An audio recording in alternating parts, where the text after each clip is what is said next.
की सच्चाई, सच छुपने नहीं देंगे। आदाब, नमस्कार। देश की सच्चाई में आपका स्वागत है। थंबनेल देखकर आप समझ गए होंगे कि आज बड़े इंटरेस्टिंग सब्जेक्ट को लेकर आपके पास पहुंचा हूं। हालांकि शुभ और अशुभ पर व्यक्तिगत मेरा तो कोई विश्वास नहीं है साहब, लेकिन जो प्रचलित शब्द भी है और कहीं न कहीं सामाजिक मान्यताओं से जुड़ी हुई बातें हैं और कभी कभी सामाजिक मान्यताओं और समाज में प्रचलित मुहावरों को सच होते देखा भी गया है। बिहार चुनाव संपन्न हो गया, सरकार भी बन गई और अब तो शपथ जो है विधायकों ने, जो नवनिर्वाचित विधायक थे उन्होंने शपथ भी ले लिया। लेकिन एक बहुत ही रुचिपूर्ण घटना है, यानी कि बड़ा इंटरेस्टिंग स्टोरी है जिस पर शायद आप लोगों की नज़र नहीं गई या आप लोगों का ध्यान नहीं गया। आज देश की सच्चाई ने अपनी पड़ताल में ये पाया कि बिहार चुनाव में एक ऐसी घटना घटी जिसको तमाम नेताओं को आने वाले चुनाव में याद रखने की आवश्यकता है और उन नेताओं के समर्थकों को भी इस बात का ध्यान रखना होगा कि क्या वाकई इस प्रकार की घटनाओं का चुनाव के जीतने और हारने से कोई सीधा संबंध है क्या। जी हां, बिल्कुल, आप हंसेंगे नहीं, सीधा ही संबंध दिख रहा। बिहार चुनाव में आपने सुना होगा कई नेताओं के मंच टूटकर धड़ से नीचे गिर गए। यानी कि जब नेता मंच पर भाषण दे रहे हों और उस समय मंच अगर गिर जाए तो आप ये समझ लें कि आपके नेता अब चुनाव जीत नहीं पाएंगे। जी हां, ऐसा ही हुआ और उदाहरण के साथ मैं आपको यह बताने की कोशिश कर रहा हूं और आपको मैं समझता हूं शायद इस बात का विश्वास हो जाए।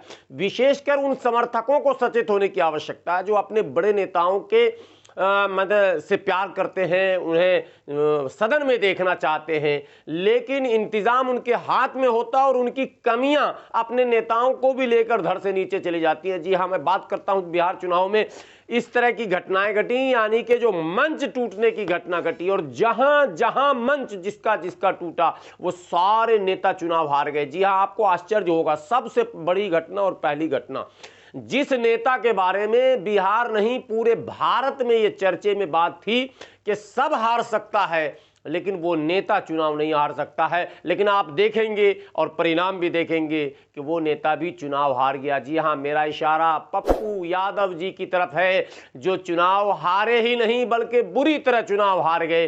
क्यों हुआ ऐसा और इसका संबंध किन किन चीजों से है?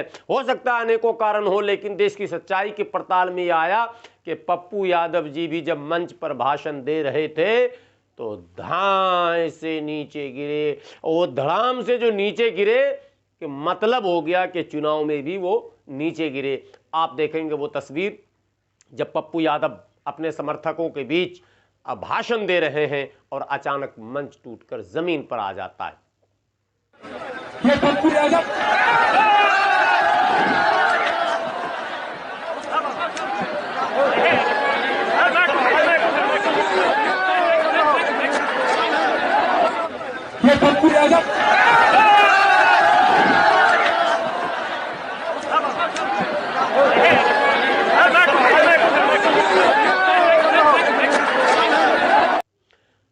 दूसरी तस्वीर मैं आपको दिखाना चाहता हूं।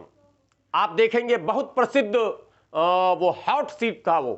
जी हां, उसे जिन्ना समर्थक उम्मीदवार के रूप में मीडिया प्रस्तुत कर रही थी। जी हां, और बार बार मीडिया का फोकस उस उम्मीदवार पर, उस चुनाव क्षेत्र पर था। और सबसे बड़ी बात है कि वो नौजवान बिहार के सभी प्रत्याशियों में कम उम्र के प्रत्याशियों में गिना जाता था। उभरता हुआ नौजवान, अलीगढ़ मुस्लिम यूनिवर्सिटी स्टूडेंट यूनियन का अध्यक्ष रहा हुआ नौजवान, मेरा इशारा मशकूर उस्मानी की तरफ है, जो जाले विधानसभा से प्रत्याशी थे और जाले में वो अपने समर्थकों को संबोधित कर रहे थे। और जो उन्होंने एक ऐसी बात कही, हालांकि वो वीडियो बहुत वायरल हुआ था, लेकिन वीडियो का वायरल होना अलग है। उनके समर्थकों से अगर आप पूछते तो एक भी समर्थक ऐसा नहीं था जो ये कहता कि चुनाव हम हार रहे हैं। पूरा वातावरण ऐसा बन गया था कि विजय श्री प्राप्त करने के करीब आ चुके हैं मशकूर उस्मानी, लेकिन केवल एक घटना ने मशकूर उस्मानी को चुनाव हरवा दिया, और वो घटना ये थी कि जैसे ही उन्होंने भाषण में ये कहा कि लोकतंत्र में जनता तय करेगी कौन ऊपर जाएगा और कौन नीचे जाएगा, इतना कहना था कि मंच मशकूर उस्मानी का धड़ से नीचे चला गया, और परिणाम आपके सामने है, मशकूर उस्मानी चुनाव हार गए। तंत्र में लोग जानते हैं कि किसको कब उठाना है और किसको कब गिरा देना है। तंत्र में लोग जानते हैं कि किसको कब उठाना है और किसको कब गिरा देना है।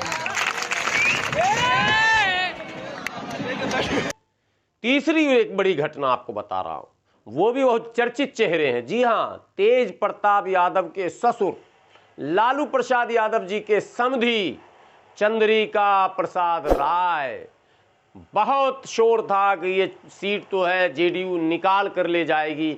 माननीय नीतीश कुमार ने कई बार चुनाव प्रचार किया चंद्रिका प्रसाद राय का, और बड़ा जीत का दृश्य बन चुका था और लग रहा था ये सीट निकल चुकी है। लेकिन चंद्रिका प्रसाद राय भी एक मंच पर जब अपने समर्थकों के साथ पहुंचे तो वो मंच भी जमीन दोज हो गया, और परिणाम आपके सामने है, चंद्रिका प्रसाद राय भी चुनाव हार गए। किस तरह से रहेगा प्रतिज्ञा करके अब पुनः भाई चंद्रिका भाई को भारी मतों से विजयी बनाने का काम किस तरह से रहेगा प्रतिज्ञा करके अब पुनः भाई चंद्रिका भाई को भारी मतों से विजयी बनाने का काम इस स्टोरी को बनाने के पीछे मेरा उद्देश्य केवल और केवल ये है कि आने वाले चुनाव में भारत के तमाम लोग अपने समर्थकों के मंच को तमाम लोग अपने नेताओं के मंच को बनाते समय ज़रा इस बात का ख्याल ज़रूर रखें कि कील कांटा दुरुस्त होना चाहिए, जो खंभे पौए लगते हैं वो ज़रा मजबूत बनाइए, वरना आपने देखा बिहार चुनाव में जिन जिन नेताओं के मंच गिरे, सारे नेताओं का मनोबल भी गिरा और सारे नेता चुनाव हार गए।